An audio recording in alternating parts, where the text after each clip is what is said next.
Nemanja Matijašević, srpski reprezentativac u para-atletici, za veoma kratko vreme napravio izvrsne rezultate u svom sportu. Nemanja, pre svega, mnogo ti hvala na vremenu. Nema na čemu.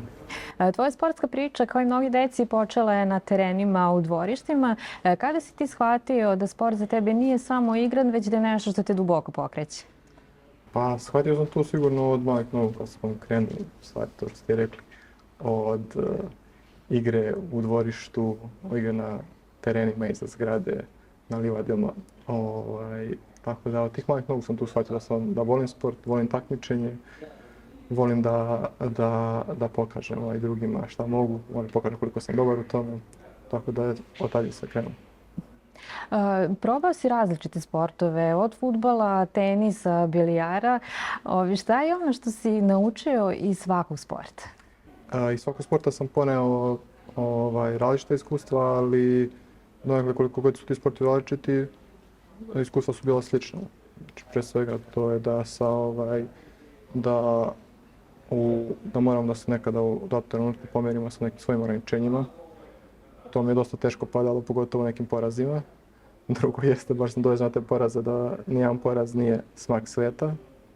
I treće je da iz svake, kako nazovem možda utakmice ili igre, da izvučemo neku pouku, nešto novo. Tako da je to. U jednom razgovoru si istakao da si veoma brzo napredovao u svakom sportu koji si trenirao. Kada je bio taj trenutak kada si pomislio da imaš mnogo više od talenta za samu igru? Da li se to desilo baš u atletici ili ranije? Pa, atletika, mislim da je to samo potvrdila na način na koji sam došao i za kratko vreme uspio da stignem do nekih određenih rezultata. Pa sigurno da je to od početka sam i ja znao i video da ima možda taj neki talent za sport u baš toj igri sa drugarima i bilo gde, što voli moj drugar kaže, kogod sporta da se latiš, dobar si u njemu. Tako da je atletika to samo potvrdila, a u suštini znao sam to i pre. Te 2017. kada si počeo da treniraš atletiku je bila potpuno jedna nova dimenzija za tvoj sportski put. Kako si se opredelio za atletiku? Kako je to krenulo? Pa jedan drugar koji je često s nama igrao i fudbal i košarku i koji sam ja često provodio i vreme igrajući tenis, Aleksandar Jeremović, moj drugar iz Lučana, koji se inače je profesor fizičkog, trenira djecu košarku i tako dalje. On mi je predložio, on je vidio meni taj neki talent za sport, primetio i predložio mi je da možda probam profesionalno da se oprobam u nekom sportu. Malo istraživao, vidio je da je atletika možda najpodobnija za mene, da se tu oprobam, predložio mi to, ja sam prihvatio i kasnije tako sve krenuo. Znači na njegovu inicijativu. Mogu što reći da je on možda, kažemo, glavni krivac za to što sam ja danas ovdje sam. On je pokrenuo se. Atletika je vrlo specifičan sport, izuzetno je zahtevana i tehnički i mentalno. Kako si se adaptirao na taj novi sistem treninga? Pa da, jeste. Pogotovo kada krenete kada to bude prvi sport u stvari koji trenirate, a krenete sa, koliko sam ja krenuo, sa skoro 20 godina da treniram atletiku. Tako da je bio veliki šok pre svega. Trebalo mi je dosta vremena i da savladam i vežbice. Ja sam bukvalno krenuo s treninzima koji liče na atletske školice, znači koji rade deca od 5-6 godina. Kako bi savladao možda to sve te neke tehnike ubrzano. I naravno je bilo problema u početku, kad krenete sad iz početka sve pojave se neke male sitne povrede, aktiviraju se neki mišići koji niste ni znali da ih imate. Tek onda shvatite koliko u stvari atletika i teška i koliko je bitan, jedan od najbitnijih bazičnih sportova. Samo godinu dana kasnije si ostvario veliki uspjeh kada si na Evropskom prvenstvu osvojio srebrnu medalju. Je li to i za tebe bilo iznenađenje i kako je taj uspjeh oblikovao tvoju dalju karijeru? Pa jeste bilo iznenađenje. Baš sam otišao na to takmičenje nekako nesvestan ni sebe, ni takmičenja, ničega, niti konkurencije i onda je sve se to desilo tako bukvalno na bum iznenada.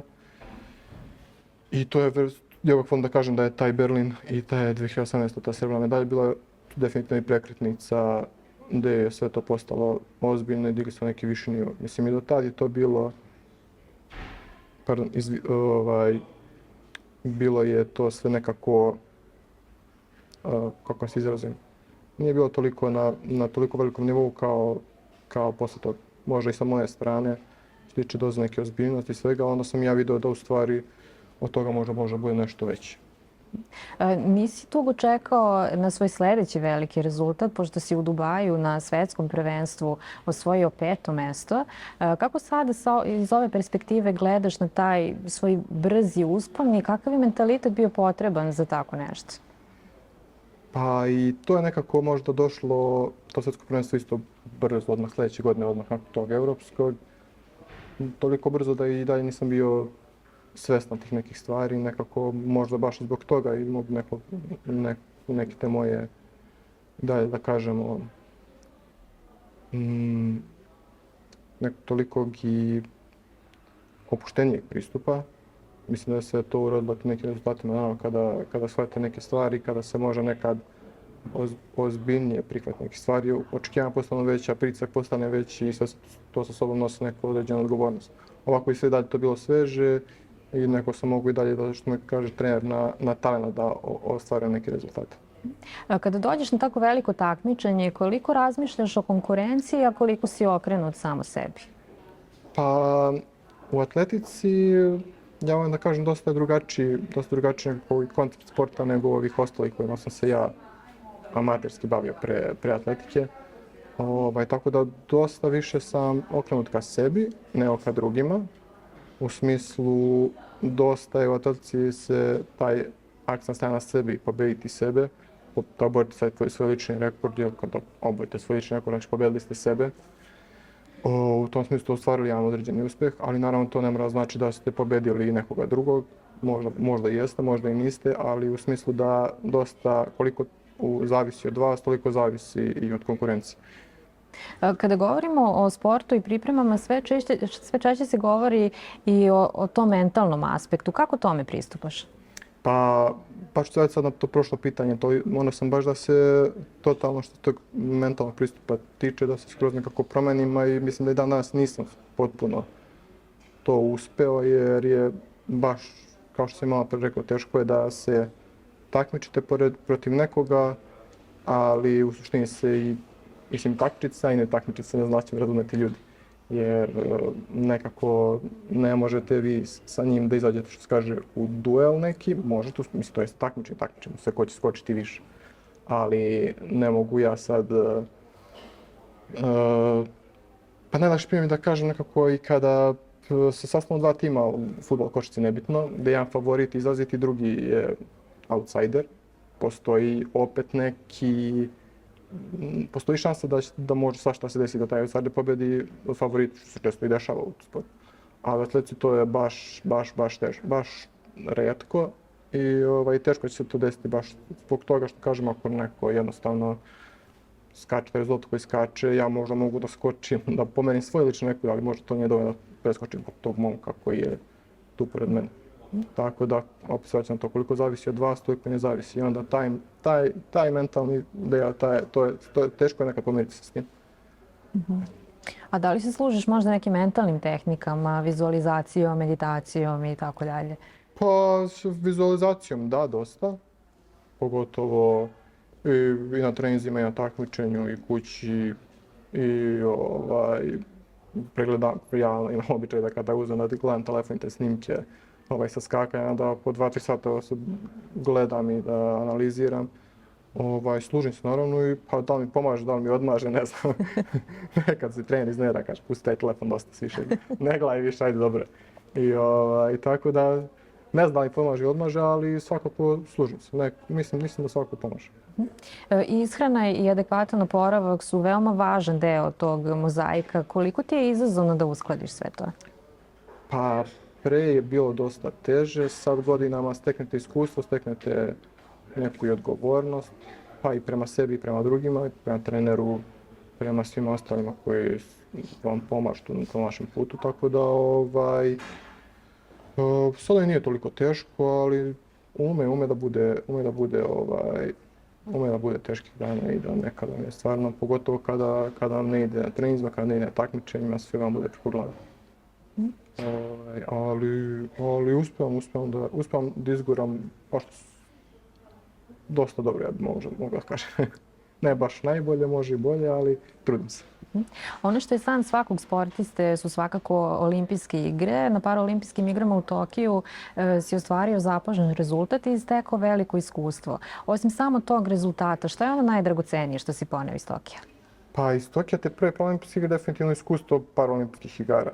Sve to od samog sela, takmičenja, stadiona, na tako jednom mjestu toliko sportista, sportova, sve to imala svoju atmosferu i svoju draž, iako je to je bilo 2021. kada je bila korona i dalje.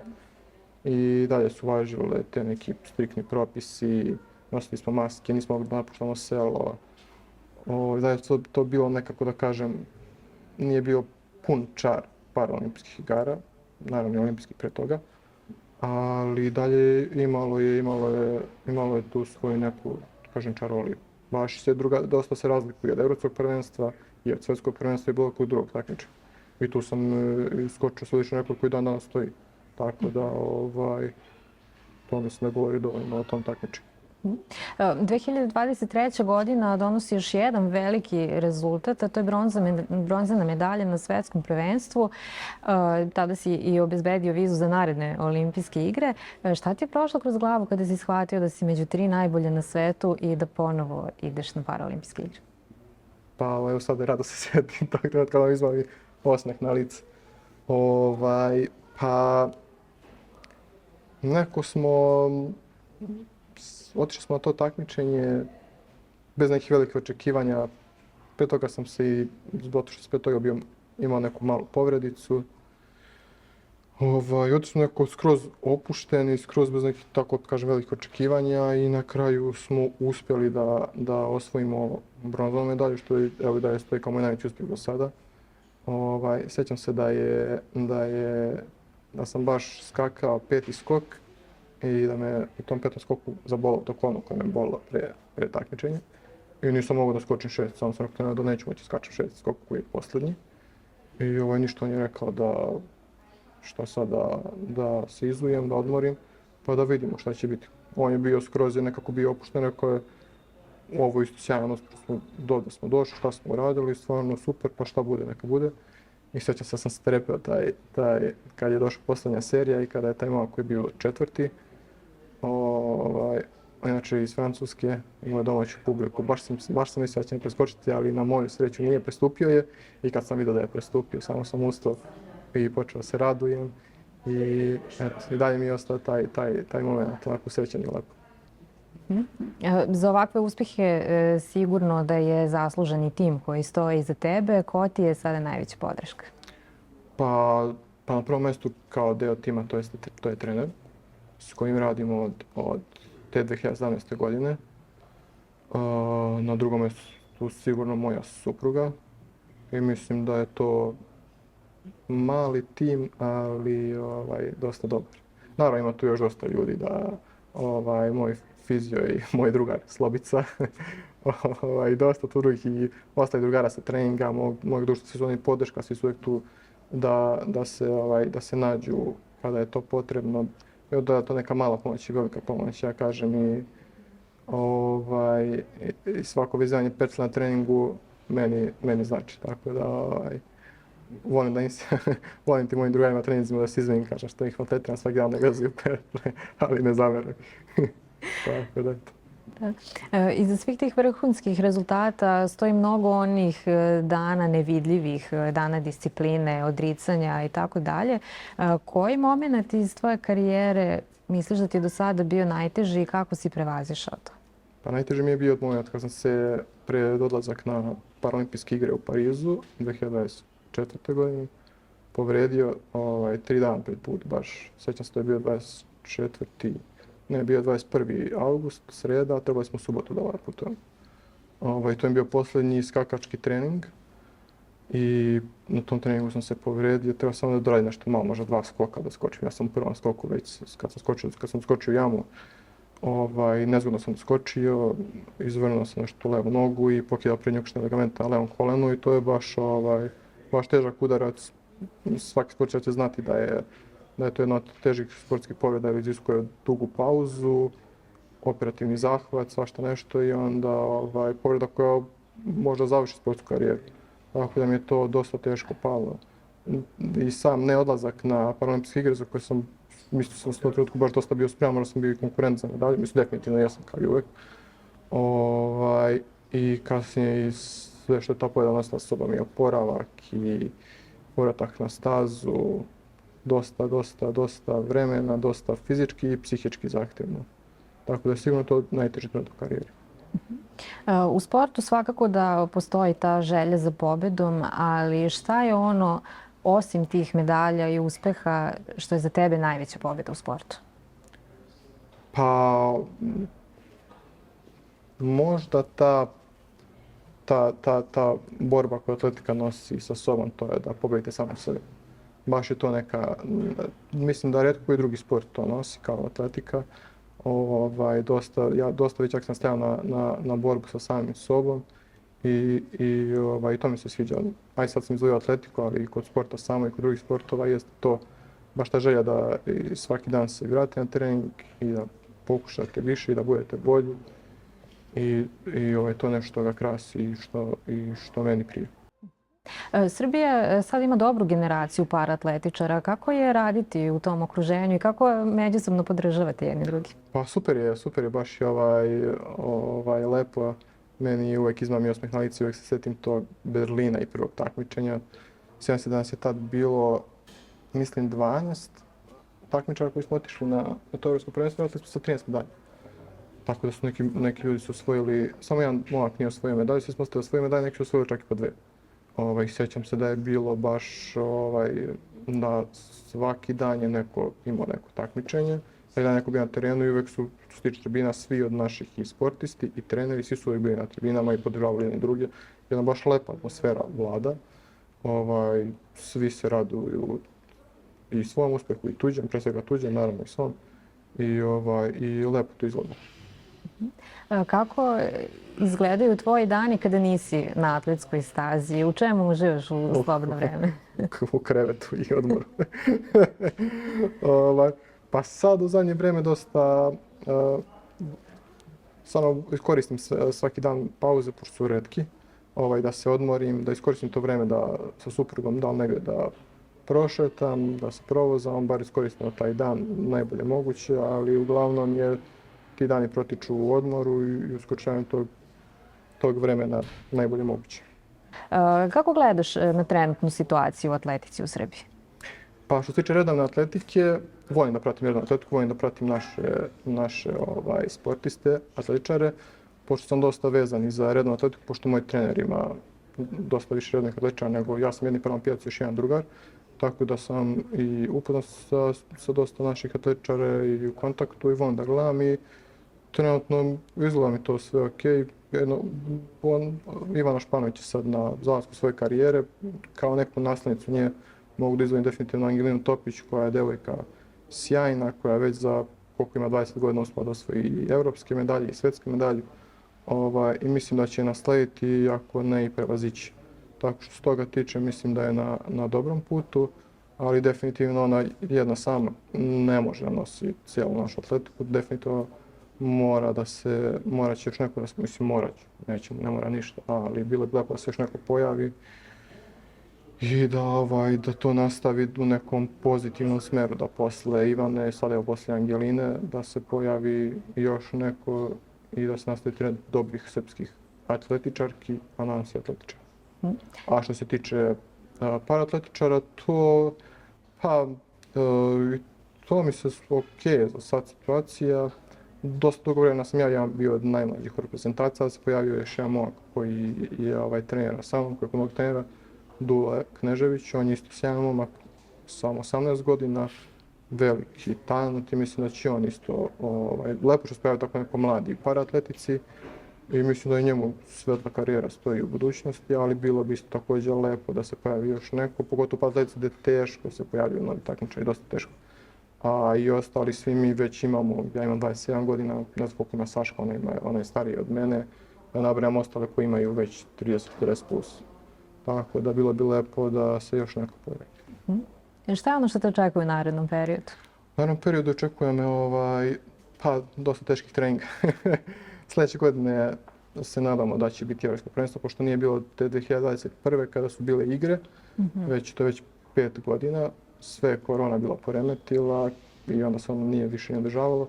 Nadamo se sljedeće godine održati, očekujemo se to evropsko prvenstvo i trenirat ćemo za to nakon toga svetsko, 2028. igre, mada to daleko o tome već razmišljamo. Tako da razmišljamo sljedeću godinu i nadamo se evropskom prvenstvu, novim uspjesima. I za kraj mi reci, tvoj invaliditet jeste deo tebe, ali svakako nije centar tvoje sportske i tvoje lične priče. Šta bi voleo da ljudi nauče iz tvog primjera? Pa da nauče da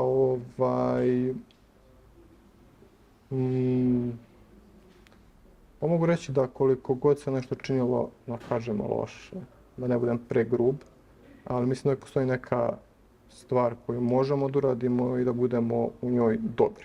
Ne moramo da budemo najbolji, možemo da budemo dobri. Jer ljudi dosta lako prihvataju stvari koje rade dobro, a previše se koncentrišu na stvari koje rade loše.